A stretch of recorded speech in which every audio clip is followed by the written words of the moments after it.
Imagine this, you open your fridge and grab a container of yogurt. It looks fine, it smells fresh, but then you see the date on the lid. It expired yesterday. Suddenly, your brain goes into panic mode. Is it dangerous? Is it still safe? Or is that date just a suggestion? Every year, billions of dollars worth of perfectly edible food is thrown away because of one tiny printed date. But here's the surprising truth. Most expiration dates are not what you think they are. Let's go back to the beginning. For most of human history, food didn't have dates. People relied on their nose, their taste buds, and their experience. If the milk smelled sour, you didn't drink it. Simple as that. Expiration dates only became common in the 20th century when food started traveling long distances, sitting on shelves for weeks, and being sold to millions of strangers. Manufacturers needed a way to protect consumers, shield themselves from lawsuits, and ensure consistent quality. So, these dates were introduced, not originally as safety warnings, but as markers of quality. This is a crucial distinction, and it's where most of the confusion starts. In the industry,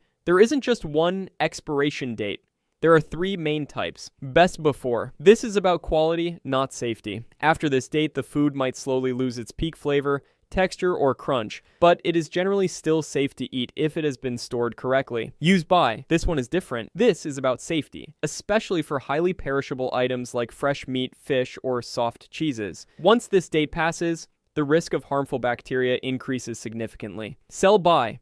These dates are actually for the stores, not for you. They tell retailers how long to display a product on the shelf. It doesn't mean the food suddenly turns into a pumpkin the next day. When people say, this food is expired, they are often mixing up these three very different meanings.